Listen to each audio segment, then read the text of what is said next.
Hi everyone, welcome to my channel Stay in Touch. My name is Dinara and I'm so happy and excited to introduce today's guest, Eryn Vargo, who truly lives with purpose and passion. She's a publisher, editor-in-chief, and a mom of amazing 4 kids. Eryn, thank you so much for coming. I'm happy to have you here. Thank you for having me. Uh, can you tell me about a little bit about yourself? I know that you do a lot as a mom, publisher. How do you stay motivated every day? I don't know, really. I've never really thought about it. I know what needs to get done and I do it. Recently realized that I have ADHD, so I think part of my being able to do so much all the time and stay busy, I don't like to be bored. I don't like to sit still. I think that's directly related to that. And so just constantly, things with the kids. 2 of my kids are adults, so, I don't have to do as much with them. But my younger 2, they're very busy into baseball. So we have a very busy baseball schedule, but then running the business, there's a season to what we do. And so we just, I have a great team. We know what needs to get done. We have a system, and it's just kind of, what needs to happen, and you just do it. Okay, so you said you had a ADHD. Mm-hmm. So how does that help you?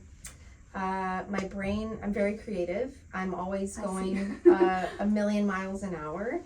I used to think everyone's brain worked like this. I didn't realize that I was a little different with some of the things, just with how I function and how I process and the creativity part of things. And so realizing this recently and doing a bunch of research on it, it's really made me be like, wow, like not everyone functions at this high level of movement and making things happen. But there's a downside to it because it's really hard to turn my brain off. And so I used to struggle a lot with sleeping, and I would always have ideas and always just thoughts and, oh, I could have done this or I should have done that. And so now that I understand this more about myself, and I'm taking supplements to make sure that I'm sleeping properly so my body gets, to recover and do the things that it needs to do every day. It's been a little different, and in a good way, slow down a little bit, but also making the time to just make sure that I'm decompressing and like letting my brain rest. So I think that over the years, not knowing this, I just always functioned doing a lot of things all the time, and I didn't realize like that's not good for your body. So now that I realize it, and I'm really trying to go a little slower, but the business moves so fast. And so me mentioning that it's a seasonal business, we kind of go with the seasons of the year. We have very specific things that we do regularly, so having that structure in place helps me because I know, okay, it's summertime, we're focused on that, and then we're focused on back to school, and then we're focused on fall, and then the holidays, so it's very systematic with what we're doing, which I need that kind of structure. Oh, great. Yeah. So can you tell me more about what are you doing? You're saying that it's seasonal, it's for about moms, right? It's right. Connected with moms, It's mom life in business. Can you tell me more about that, and how do you balance that entrepreneurship and the motherhood? So balance is, I don't look at it as balance, I look at it as integration. So I integrate my family life and my business life together. My kids always come first, and so I build my work schedule around the kids. Yeah. So around drop off, around pickup, around things that I volunteer with at school. I'm very heavily involved with volunteering at both schools. PTO, I'm the SAC chair, I run the partnerships, I'm on the board for the Foundation for OCPS. So I balance, not really my favorite word, but integrate all of that around my work schedule. And so, I book meetings and I book appointments and I book interviews like this and client, calls and meetings, walkthroughs for events. It's all on my schedule, but around the kids and around, game time. So for instance, tonight my son has a game. It's like an hour away. So that means my work day will end earlier, but I pre-planned for that, you know, and so I always try to do everything around the kids in my volunteer schedule. Mm-hmm. And some days are crazy. I mean, there's some days that I work 12 hours, but it's all around everything else I do. And then those days where I only can work 6 hours, it all balances out in the end. But the hardest thing that I'm struggling with right now is I used to love to cook, and right now I'm just kind of in this like, I don't really want to cook right now. It just feels, time. yeah, and it just feels like one more thing to do, and I don't want to make a lot of additional decisions right now. If everything feels like a lot, and plus it's the last month of school, and so, you know, everything happens at school in May, and it's just intense. And so I think we go through that though as moms, right? Like sometimes you're like, oh, I really love cooking right now, and then other times you're like, I just don't want to do it. So and you don't have an energy. You do all of the stuff with your kids and dropping off, picking up the kids, and then at the end of the day you're just like sometimes you're just done. Yeah. And drop off and pick up is really important to me. Those are very short amount of time that I get to spend with each of my boys every day. It's like sacred time, and sometimes you don't get a lot of one-on-one when you have multiple kids, and so that 10 or 15 minutes, it's our only time, just us. So, you know, my husband doesn't take them very much, even though he could. He's there. I really enjoy that little bit of time. And you know, occasionally though, I have to, you know, integrate my schedule in a different way where I can't take somebody and pick them up and he has to do it. But I really try to do it as much as possible. Yeah, you want to be more connected. Right, right. So yeah, thank you so much for sharing that. Can you tell me more about Orlando Collective? Yeah. Yes, because I found you there. Yeah. And I found you that you're founder of this group, because it's a huge group in Orlando. It is, and so I'm the founder of Mom Commerce Media. That's our umbrella company. Orlando Mom was started almost 12 years ago by a friend of mine, Christy. You know, I worked with her in the beginning of writing articles, you know, helping kind of build the client base for the company. And then I ended up buying the company from her in 2021. And so we're a media company in Central Florida. We're not just Orlando, we really are all of Central Florida. I just don't want to change the name just because we've been Orlando for so long, but we really do encompass a huge portion of all of Central Florida, from Daytona Beach to Melbourne, all the way over to Claremont, down to Kissimmee, Lake Mary. It's, you know, just everything. And we are community building, resources, things to do, just fun stuff for moms to do and for moms to do with kids, but also very heavy on the resources. So if you need a pediatrician, or you need to find a gynecologist, or you're looking for somewhere to get a massage, or you want to know about local businesses that you may not have ever heard of, or you need a perspective on maybe you have a diagnosis, or your child has ADHD or an autism diagnosis, or you're struggling in your marriage, or you have aging parents. We have content and resources on our website from all of that. Even if your kid's going to college and you're looking for information, we have that. If you're struggling to get pregnant, we have that. So we really run the gamut of information from, you know, infertility all the way to aging parents and kids in college. And so a lot of those articles are written, the majority are written by local moms, perspectives of local moms, or businesses that are experts in their field. And so our website is very, very heavy on resources, but we also have a lot of fun information like guides. So if you're looking for things to do over the weekend, we have a monthly guide.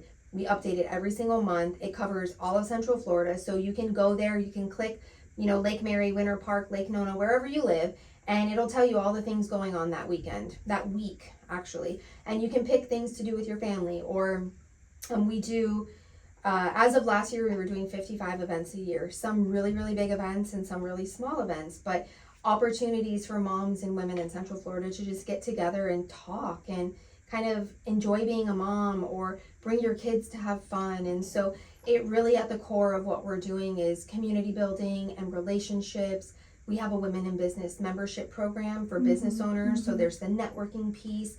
And really, we're just bringing people together and giving moms access to things in Central Florida and businesses and people, and we're just really like a conduit in the community of bringing people and businesses together. Yeah, you help a lot with information. I can say. So, can you tell me this? If mom, right, a mom who are listening right now wants more for herself, but feels somehow guilty for her, Okay. yeah, what do you love to say to her? I understand mom guilt. I have 4 kids. I Mm-hmm. live it every day. But I think as moms, we need to take time for ourselves because we can't pour from an empty cup. So if this Starbucks cup is us as a mom, if we're not refilling this, we have nothing to give. Yeah. And at some point, we're drained and we're empty and we can't be there to support our families, our friends, those relationships that we have. And as you know, as we get older, it's really hard, especially as our kids get older, to keep those relationships going with our friends. And so the most important thing I think that we can do is take time for ourselves and lean into those friendships when you can. But why we do so many events is to give moms those opportunities to just meet new people. It's hard to make friends even as a kid, but imagine getting older, like you're living your life, you're doing your job or running your business. When do you have time for that? Mm-hmm.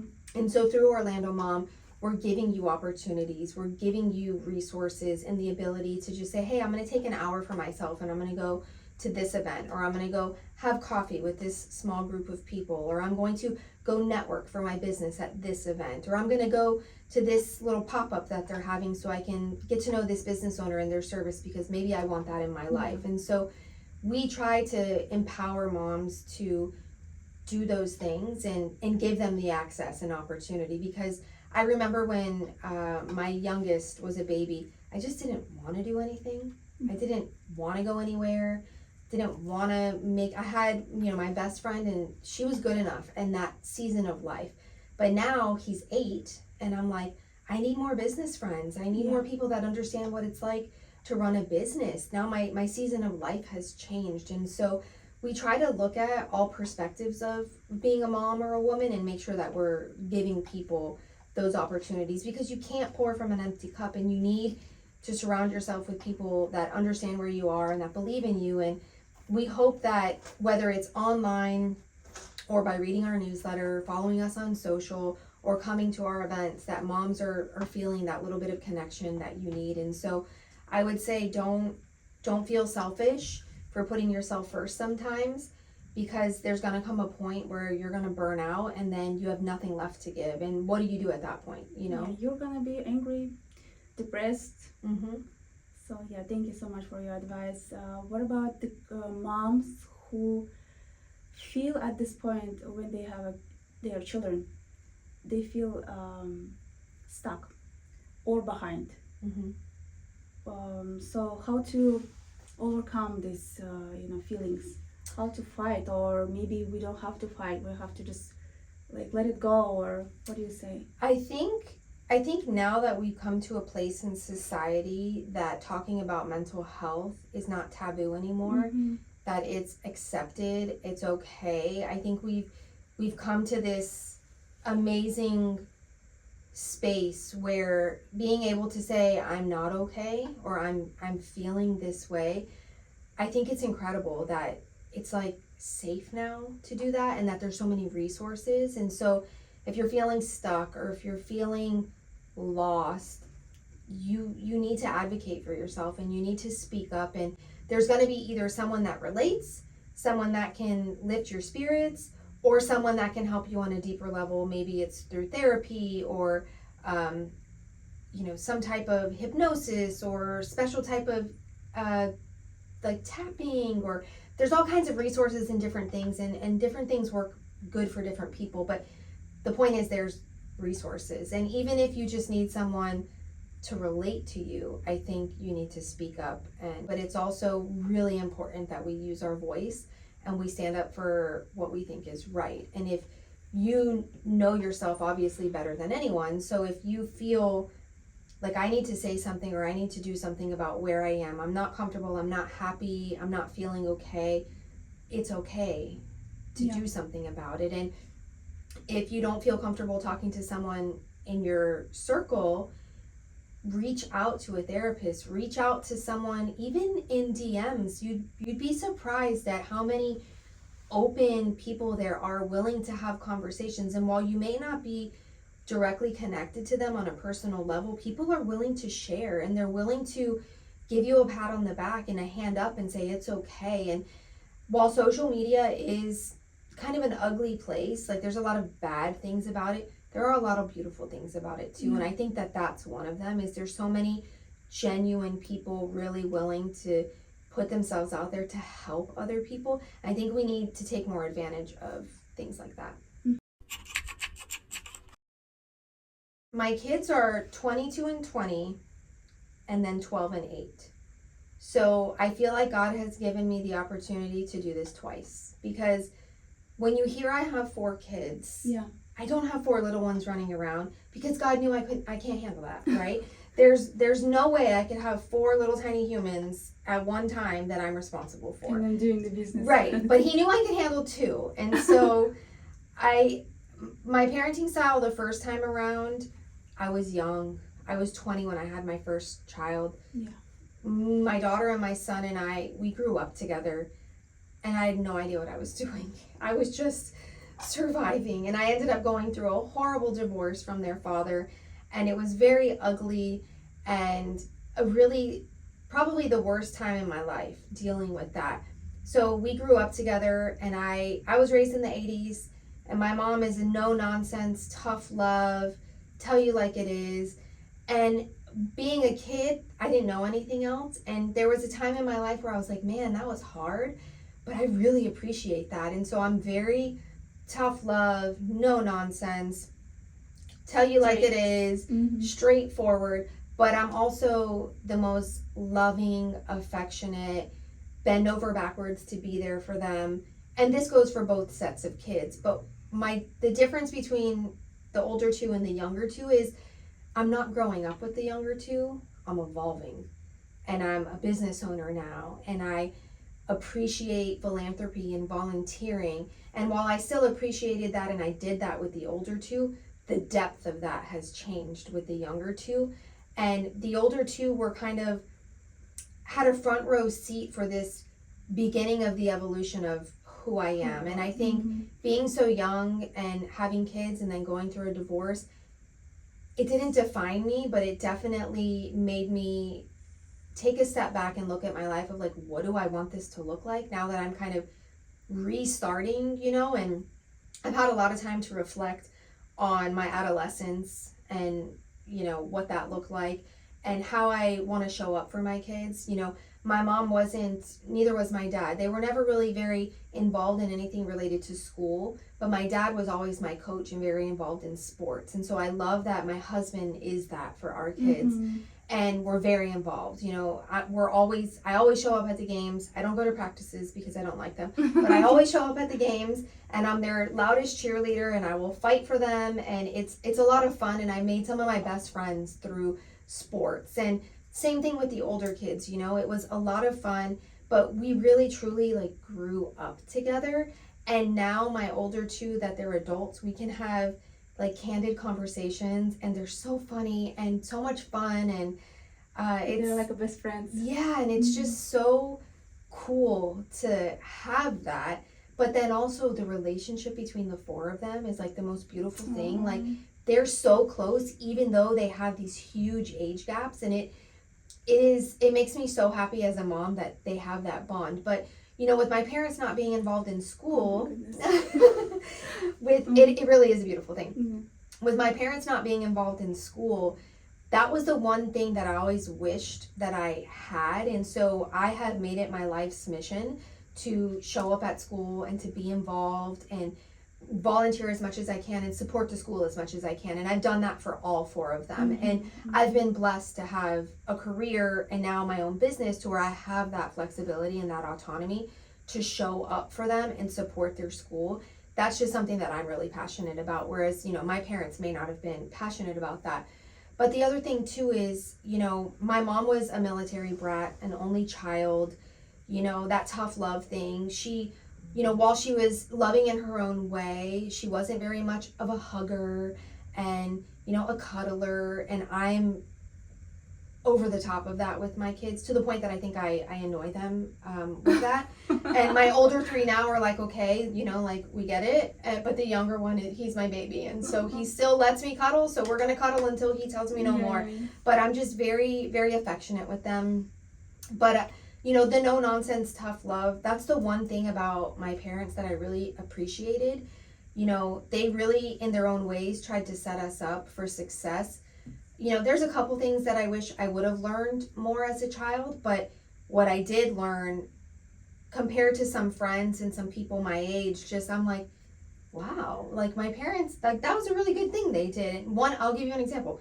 My dad was really big on knowing directions and having landmarks and, like, knowing where you are.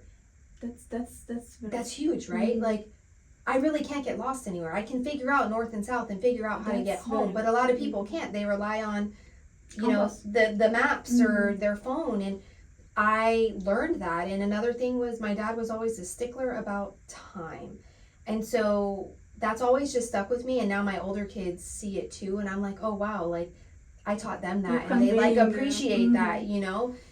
So it's just, I don't know that I have a style. It's kind of all over the place. My mom was a big yeller. I definitely yell too. But I also yell and annoy them with, like, the lovey stuff too. So, and I'm there at their baseball games yelling and supporting and cheering.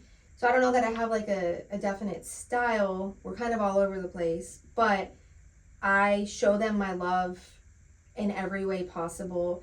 And we try to make sure that they are solid adults that are doing something good for society, that they can make their own choices, that they understand the magnitude of their decisions, and that they stand up for what's right. And I think as parents, you know, if you do nothing else, you just raise kids like that and you love them, that's what matters. And so I think, despite all of my parenting faults and failures, like, I am proud of that. Oh my gosh, I'm having a goosebump from your story about the parents. Our parents were tough, I can say. In those days, I think they have, like, a limited resources to you know, like, how to raise children. They need to survive on, you know, 19. So maybe that affected. Absolutely. And I think too, just now with, like, technology and the information we have at our fingertips, life is so different. And, like, I even asked my mom, how do I navigate, like, kids with cell phones? She's like, I don't know, I never had to do that. And I joke around a lot. I mean, I'm joking, but I'm serious. But, you know, no one prepares you for having teenage kids, giving them a cell phone, college, having adult kids. Like, everybody, when you're pregnant, is like, here's this book, What to Expect When Expecting. And while in the moment that may have been wonderful, keeping them alive as babies is, like, the easiest part. It's, what do you do when they're in middle school and, you know, they go through their awkward stage and maybe they're not comfortable with themselves. And now we have, like, mental health and access to information on the internet that maybe we don't want them to have, and cell phones, and just all these things that no one really prepares us for. And so I think our generation of parents is, we're just kind of, like, figuring it out as we go. And I always joke I'm going to write a book about what to expect when you have adult children, but I really think someone needs to write the book, and maybe I'll compile, like, maybe you can do it. Well, yeah, so maybe I can get, like, everybody that has adult kids to, like, chime in, because, I mean, obviously every experience is different, but I definitely didn't need What to Expect When Expecting. I need, like, what to expect now, especially at the rate technology is advancing and just the things happening in the world. You know, there's just so much more access to things that we didn't have as kids and that our parents didn't have. So it's like, we can't really go to anybody to help us. We're going to be the people that they come to, you know, like our generation of parents. And then the children are very mature in these days, because they have all this access, too much information on the internet. 100%. So it's not kind of good stuff too. My 12-year-old has a device, but he can only FaceTime or message certain people. Sitting, not playing. He has no access to the internet. He does not have any social media. He has very, very limited access to, he has access to what we give him access to, basically. And so it's different, because a lot of people that we know, their kids have unlimited access. And while that's okay for you and your decision as a parent, it's not okay for me. So you know, I may not let my child spend as much time with your child because I don't want him having access to Exactly. things. Mhm. I want him to stay a child and enjoy his middle school years without worrying about and being exposed to things that I'm not ready for him to be exposed to. And I think the beauty of me having adult children too is that I kind of get a front row seat to how They can explain. yeah, and how that evolved with them. You know what I mean? So it's definitely giving me pause to where my younger two will not have Snapchat, Instagram. That's just my personal as a parent. But I also own a media business, and so I have another perspective as well. And that's just the decision we're making right now. That could change, but in the moment, I feel comfortable and solid with that because the rate technology is evolving, it's a little scary, especially With you know AI and all. While it's great and it has a lot of value and it's helpful, especially as a business owner, it really makes me wonder on the student side where the value is. You know, they took away cursive writing in school a few years ago. Why would they do that? It's going to be a foreign language soon if you think about it. Like Yeah. people won't be able to understand it. So we taught our 12-year-old cursive, and I'll be teaching my 8-year-old cursive just because I don't want that to be something they don't know how to do. And I know that's the most trivial thing. However, I can't understand why it's not something kids are being taught. You know, they're taking tests on computers. Why aren't they writing anymore? You know, like we're losing some skills because of technology, but technology can be great. Yeah. But I think it's also harmful. And then the creativity Right. part, they took away Right. that part too. As when you write something, you remember it better. You retain the information better. So when we're getting away from pen to paper, we're now changing how they learn and how they process and how they retain information. That's kind of a problem too. And there's direct science that shows the correlation between memory and writing. So why would we get away with that? And I don't know. it makes me, you know, it makes you think as a parent, especially how fast things are changing and evolving. It's just those little things that just make you, you know, stop and reevaluate kind of just where you're at. Yeah, AI is a good thing when it's you need to write fast something, but you realize after it can be very harmful for the kids. Right. It's good and bad, but that's like with everything, right? Yeah. There's good There's and a bad. It's balance. how you use it, and there definitely is a balance with it. I agree. So let's talk about business. Okay. So after so many years in business and marketing, so what is the one tough thing that changed you and made you go, like keep going? What we've been struggling with in marketing since COVID is so it's twofold. On the digital side, there's so much noise. Everybody's on social, everybody has a newsletter, a website, articles. There's just so much information and it's coming at you from every direction, you know, 100 miles an hour all day. It's hard to keep up with all of it, and sometimes I just don't want to be on social. I don't want to do it. It feels overwhelming. It feels heavy depending on what's going on in the country and in the world. You know, sometimes it's like, how do I show up and show my compassionate side about things without taking a stand on something, you know? So it makes it for this sometimes just like there isn't a balance. You don't really see me on social as much anymore, showing my face, talking, because sometimes it feels too heavy and I just don't want to do it. So we have kind of pivoted our social where it's very heavy on the resources and giving moms information. And, you know, if you need information, you could definitely come to us to find it. But you'll see less opinions, less videos of our team talking about things, just because sometimes social feels too much. Yeah. But our website is where I primarily have my focus right now. But then events has been a struggle too, because with COVID we had to pivot a little bit about just, you know, safety and all those types of things. But attendance, getting people to show up at events has been really, really hard lately. And I don't know why, because when we talk to people, in the community, they want events and they want community building and they want those opportunities. But then sometimes it's like getting people to show up to them, like, why is it so hard? And I don't know how to find the answer to that. But I think those two things have been like the biggest struggle for me right now as a business owner, is just everything's moving so fast and there's so much, and my ADHD definitely makes me want to do all the things, and I don't like to be bored. I don't like to sit still, but I'm only one person, so I have to sometimes stop and be like, okay, I can't do that. I need to figure out a better way. And I have a solid team and they are amazing, and without them there's no way that Orlando Mom would run as smoothly as it does.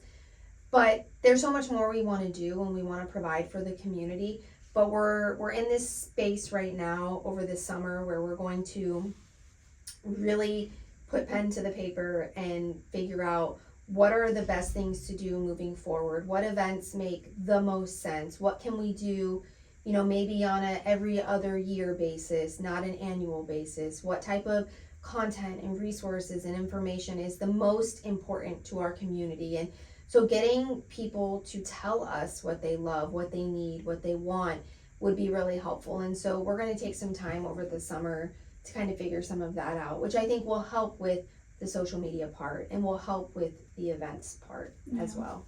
The moms love connecting to each other, talking about their kids.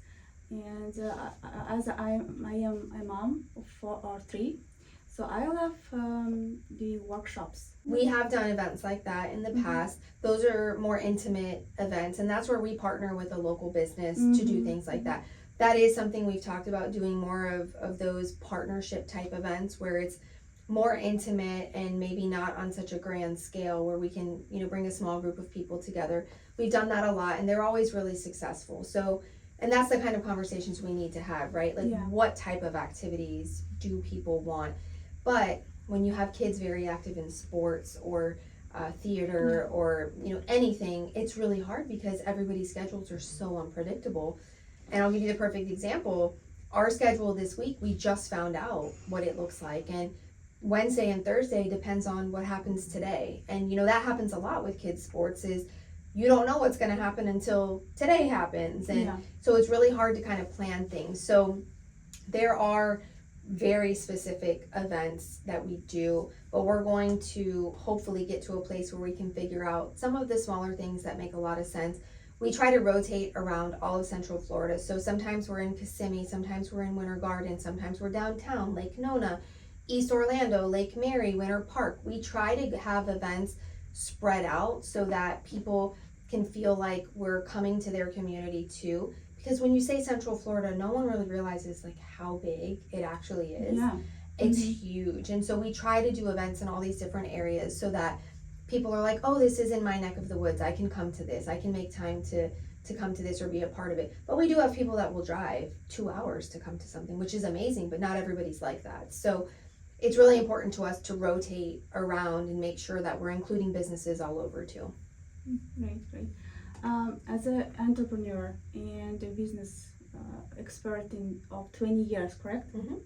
So what is the one tip that you can tell the startups? I think you need to have a master plan of like all of your ideas, your hopes, your dreams, and then break it down in manageable chunks. So to get started in a business, you know, you have to register your business with the state and sometimes locally with, you know, Orange County, and you need to get all your tax stuff. You need to do all the documentation and all that important stuff. But then you need to have your marketing plan. You need to have your financial plan. There's a whole bunch of planning that goes into it, and you need to just know the most important things of where do you want this to go, and maybe reverse engineer everything based off of a timeline. And so like the first 12 months of business, what do you hope to achieve? And then you break it down, well, by month 12 I expect to do this, and then you break down all those steps and reverse engineer it backwards, so then you know from day one of what I need to be working on. I would start there if I was giving that advice to someone. Okay, so besides that, you have a Orlando Mom Collective. You have other businesses? So we have a magazine that we publish. I'm just the publisher, but we have a team that works together to produce that. But I also have our Women in Business program, Prosper and Flourish. And so it's all under the Mom Commerce Media umbrella, it all functions as, really one business. However, there's, multiple moving pieces to it. So the Women in Business program is kind of, independent as far as, marketing and advertising it and putting it together. So it's not technically its own business. It falls under the umbrella, but yes, they're all kind of individually siloed things. Yeah, great. Thank you so much, Eryn. I think I don't have any other questions. Okay. We will talk a little bit, but thank you so much for coming, sharing your stories, sharing your insights. I think it was very helpful for listeners. If Eryn's words really spoke to you, please contact her, connect to her, follow her, and learn from all the goodness that she put onto the world. Remember, you're not alone. Keep going. Stay true on your purpose and glow and shine. Thanks for listening. See you next time.